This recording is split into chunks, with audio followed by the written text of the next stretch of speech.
Cette vidéo est sponsorisée par NordVPN.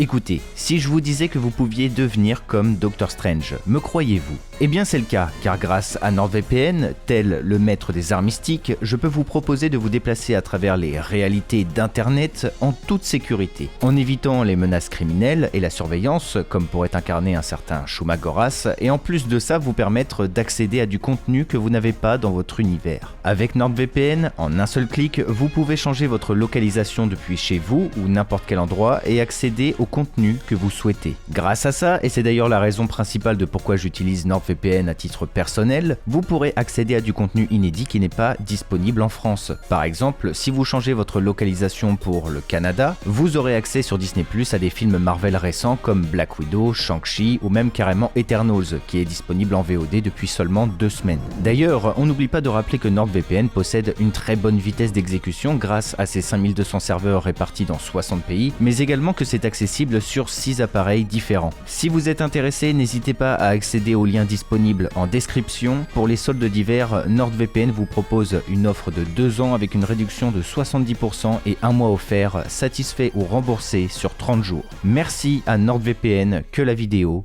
commence.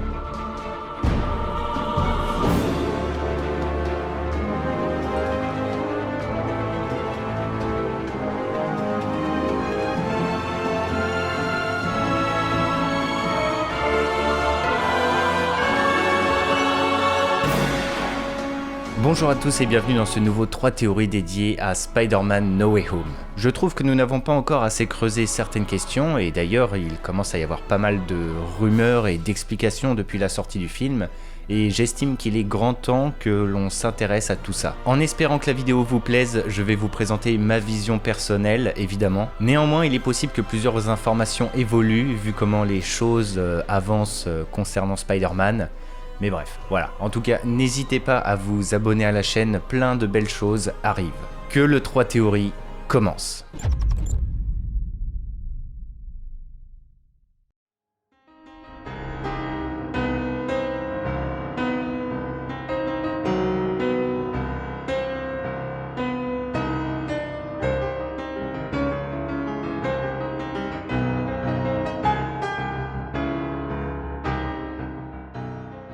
Je souhaitais tout d'abord revenir sur le cas de Venom. Nous avions mentionné son cas dans la vidéo d'après-film, mais nous n'avions pas creusé plus que ça la question. Une belle explication a fait surface concernant ce dernier, je souhaitais vous en parler plus tôt, mais au final, je n'ai pas eu l'occasion de le faire. Je vous propose donc que l'on revienne dessus maintenant et qu'on essaye d'aller plus loin par rapport à ce qui a été dévoilé. En premier lieu, il faut recontextualiser la situation. Dans Spider-Man No Way Home, Doctor Strange a expliqué à Peter que ce dernier a inversé le sortilège qui devait normalement faire oublier que Peter était Spider-Man. Ce qui veut dire que le sort a finalement fait venir dans le MCU des entités qui savent que Peter Parker est Spider-Man. Et c'est là que c'était interpellant, car Venom, dans ses films, et donc sa réalité, ne nous a jamais montré le moindre signe d'existence ou de connaissance d'un Peter Parker ou d'une araignée. Eh bien en fait, c'est dû à la mémoire génétique des symbiotes. Pour faire simple, les symbiotes sont une race extraterrestre créée par le dieu Null,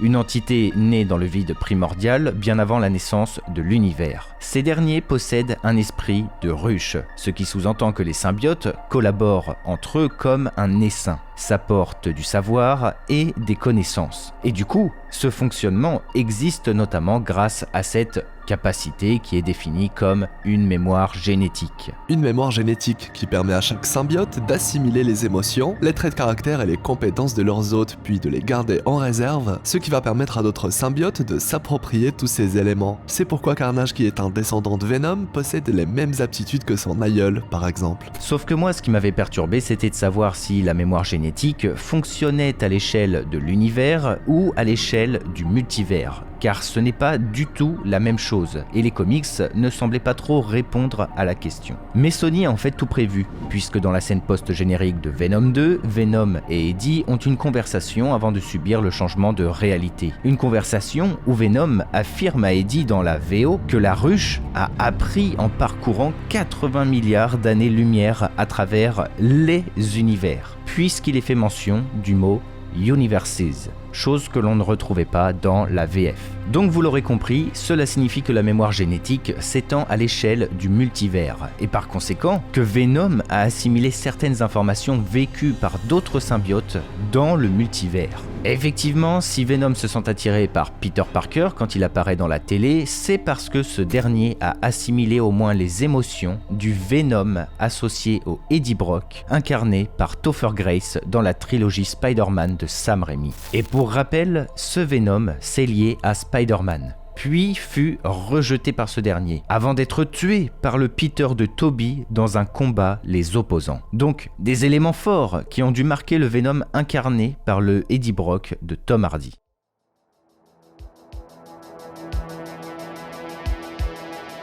Maintenant, si nous revenons à la scène post-générique de No Way Home, pour moi, Venom a délibérément laissé un morceau de lui-même avant de partir, car il ne voulait pas quitter la réalité du MCU, puisqu'il se sentait clairement attiré par Peter. Ce qui voudrait dire que Venom a un objectif et un plan.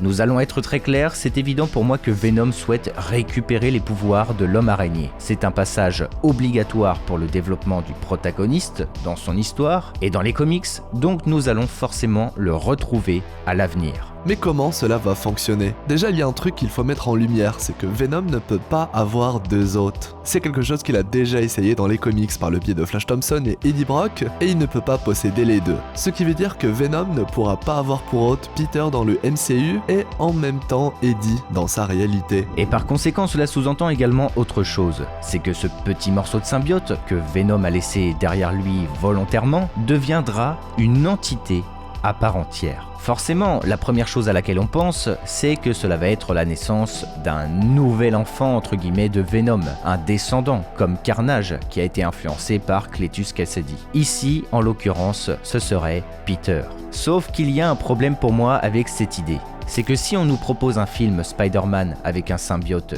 dédié dans le scénario et qu'au final ce n'est pas Venom, eh bien je pense que ça va pas mal râler, voire décevoir. Et parmi tous les descendants de Venom, c'est un avis personnel, mais je ne pense pas qu'il soit assez iconique. Il n'y a que Carnage, je trouve, qui sort du lot et il a déjà été utilisé. Donc j'ai peut-être une idée variante à vous proposer.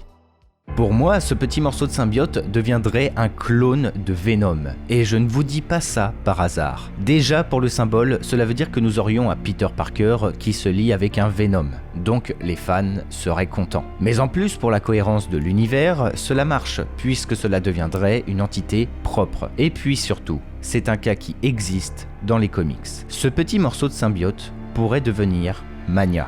Mania est un clone de Venom créé à partir d'un morceau de langue du Venom original. Et franchement, cela pourrait donner quelque chose de vraiment sympa. Mais bon, cela reste une idée comme ça. Néanmoins, il y a un autre élément qui m'interpelle, c'est qu'un symbiote a besoin d'un hôte pour prospérer. Et c'est quelque chose qui est toujours retranscrit dans les films de Spider-Man. C'est une règle qui a toujours existé.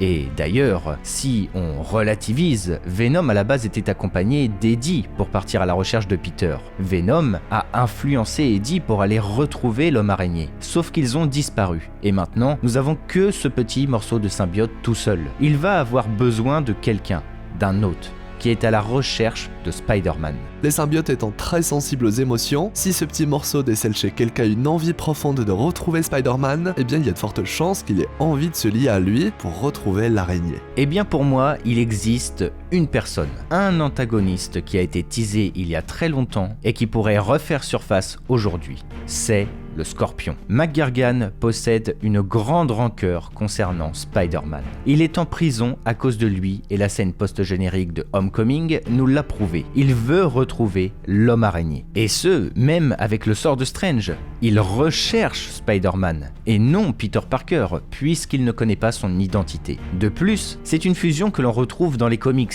McGuargan et Venom ont déjà collaboré puisque Venom avait ressenti la haine du Scorpion envers Spider-Man et c'est ce qui l'avait poussé à le choisir comme hôte. Enfin, je vous en avais déjà parlé, mais Sony souhaite innover et nous proposer toujours des ennemis différents à chaque œuvre. C'est pour ça que dans le MCU, nous avons fait face à Mysterio ou encore le Vautour, sans oublier tous les films qui vont être développés comme Morbius, Kraven le Chasseur, etc. etc. Des antagonistes de Spider-Man qui ne sont encore jamais apparus à l'écran. McGuargan en fait partie.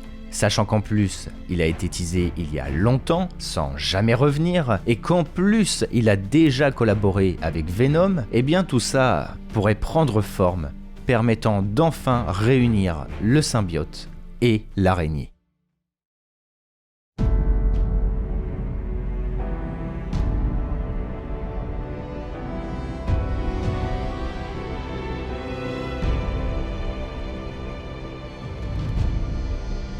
Maintenant que les deux légendes ont fait leur retour dans Spider-Man No Way Home, il est légitime de se demander s'il y a moyen de refaire une hype aussi puissante avec d'autres personnages de l'univers Spider-Man.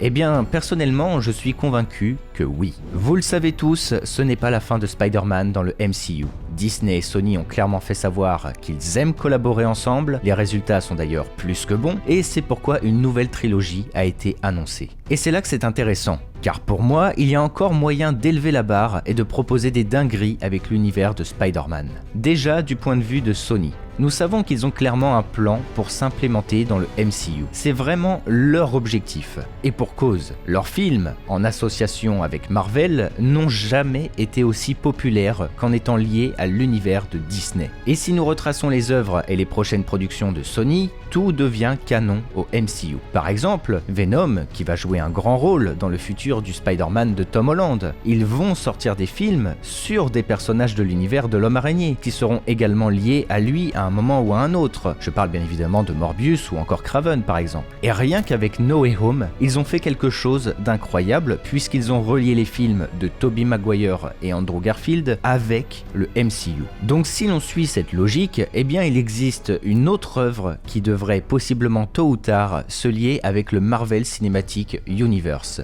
Et il s'agit des films de Spider-Man New Generation et Across the Spider-Verse. Quand Sony et Disney ont commencé à se contacter pour proposer une nouvelle version de Spider-Man qui s'intégrerait au MCU, une certaine hype a commencé à apparaître. Le hashtag Donald for Spider-Man. Beaucoup de fans se sont réunis sur les réseaux sociaux pour propulser l'idée que Donald Glover pourrait jouer une version de Miles Morales, un Spider-Man très iconique. Il s'est finalement avéré que Tom Holland serait le nouveau Spider-Man. Néanmoins, les fans ont été quand même entendus puisque Donald Glover jouera finalement un caméo en devenant le personnage Aaron Davis dans Homecoming, qui est en réalité l'oncle de Miles Morales et accessoirement un vilain. D'ailleurs, dans No Way Home, Electro en a rajouté une couche en affirmant qu'il pensait que le Spider-Man d'Andrew Garfield était un Spider-Man noir et qu'il espère qu'il en existe un dans le multivers. Donc voilà, il y a clairement une hype autour de Miles Morales et cette hype Sony en a conscience. Et justement, avec Spider-Man Into the Spider-Verse, ils ont pu développer une origin story pour le Spider-Man de Miles Morales. Et là, les étoiles sont clairement alignées pour moi. Puisqu'avec la logique de Sony de relier leur production du Spider-Verse au Marvel Cinematic Universe, le fait que Miles Morales possède déjà sa propre histoire, qui en plus va continuer avec un second opus, sans oublier que la saga Into the Spider-Verse est principalement liée à la thématique du multivers, eh bien, il y a clairement moyen de relier tout ça. Le meilleur moyen pour moi serait l'intégration d'un vilain permettant de relier les Spider-Man. C'est quelque chose dont on a déjà parlé dans de précédentes vidéos, mais Sony cherche toujours à produire de l'inédit concernant l'univers de Spider-Man. Donc voilà, pour moi, un film permettant de relier Miles Morales, Spider-Gwen, d'autres Spider-Man possiblement, et le Spider-Man de Tom Holland pourrait s'effectuer avec l'arrivée d'un vilain encore jamais vu à l'écran, c'est Morlun. Morlun, je vous en avais déjà parlé, mais en gros, c'est l'unique méchant de l'univers de Spider-Man qui vient d'une autre réalité et qui peut voyager à travers le multivers. Pour résumer,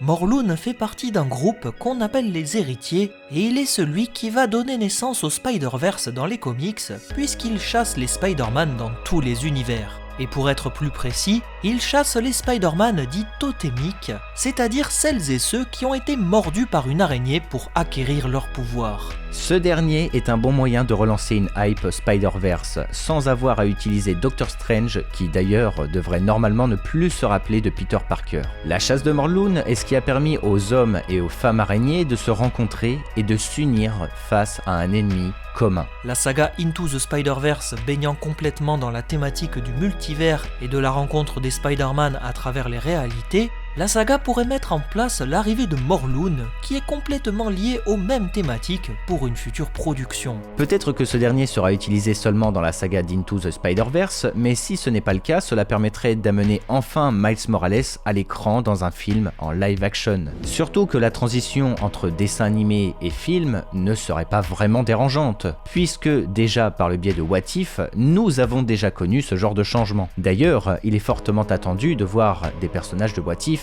arriver sur grand écran, comme Captain Carter qui représente Captain Britain, ou je peux le citer comme ça, mais le suprême Doctor Strange qui est possiblement celui que nous avons vu dans le trailer de Doctor Strange 2. Mais également nous allons avoir une série animée dédiée à l'origin story du Peter Parker de Tom Holland sur Disney+. Et là nous pouvons faire une sorte de parallèle, puisque comme Miles Morales, nous aurions une origin story en animation avant d'avoir possiblement une grande histoire dans un film dédié en live action. Tout ça pour dire que je suis convaincu et que c'est largement faisable que nous aurons un Miles Morales dans un film du MCU un jour ou l'autre, tout comme une Spider-Gwen. À vous de me dire ce que vous en pensez.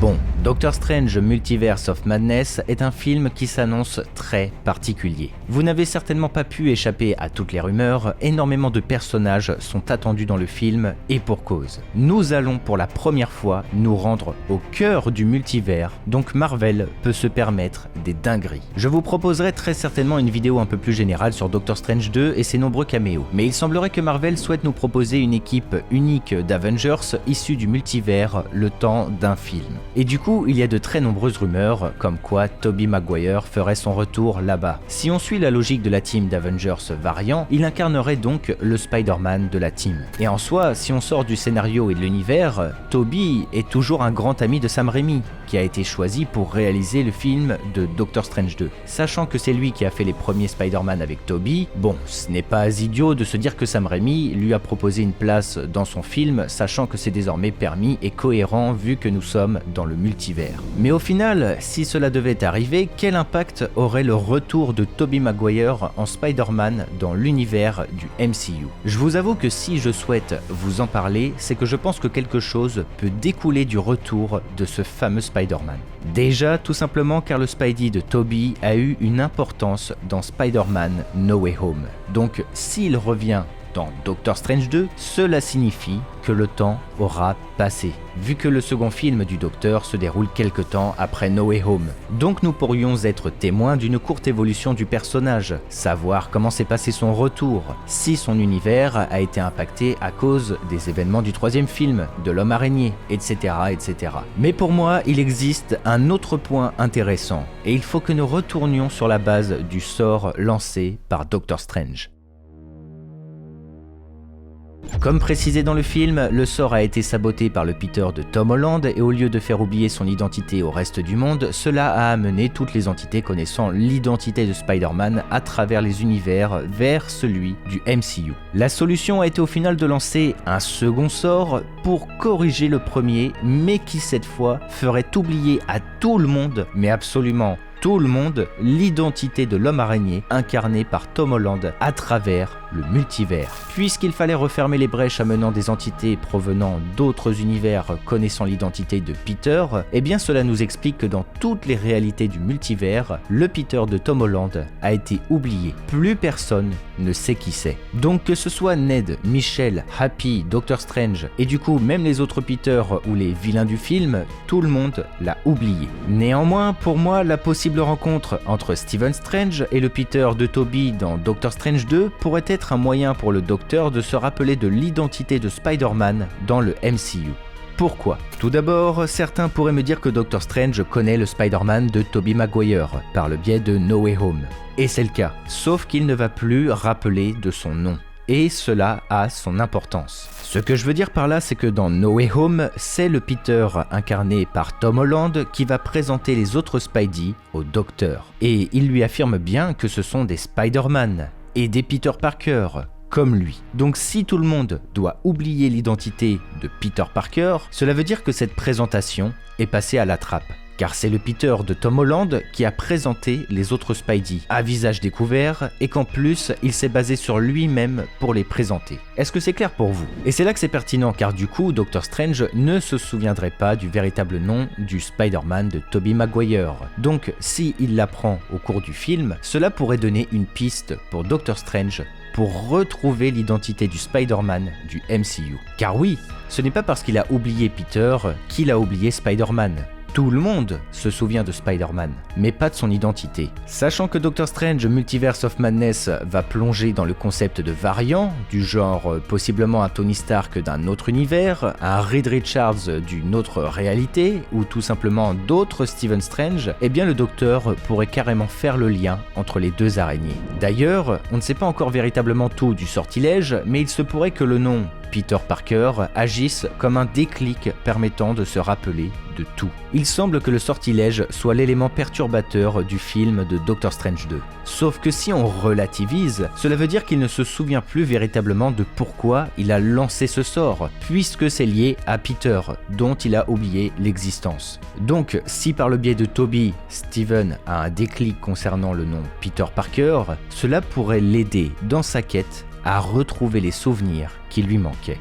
Dans tous les cas, l'oubli de l'identité de Peter sert avant tout à faire reset l'histoire du personnage, lui permettant d'avoir de nouvelles aventures différentes de ses premières. Mais à terme, il est clair que certains se rappelleront de qui il est vraiment. Qui de mieux que celui qui était à l'origine du sortilège pour se rappeler le premier. Surtout que, étant donné que Steven est destiné à devenir le sorcier suprême, il doit tout savoir et tout appréhender. Il sait qu'il a vécu des choses avec Spider-Man et s'il n'y a pas de déclic quand il entendra son nom, il ira de lui-même s'intéresser à ce héros dont il a oublié l'identité. Merci à tous d'avoir regardé cette vidéo. Je voulais absolument revenir sur Spider-Man No Way Home avec une grosse vidéo car je n'avais pas eu l'occasion de le faire de façon vraiment réfléchie, étant donné que les dernières vidéos sur Spider-Man datent de décembre, donc voilà. Je suis content de l'avoir fait et puis j'espère que mes idées vous auront plu. N'oubliez pas que ce ne sont que des théories, ce n'est pas dit que tout ça arrive. Si la vidéo vous a plu, n'hésitez pas évidemment à laisser un pouce bleu et puis un commentaire sur comment vous imaginez le futur de Spider-Man maintenant, ou pourquoi pas sur le possible retour d'Andrew ou de Tobey dans le futur de Marvel. Et puis n'oubliez pas de vous abonner, c'est très important. Merci à vous, merci à NordVPN, que le Lionheart soit avec vous. Écoutez, c'était Argorok, allez, ciao tout le monde.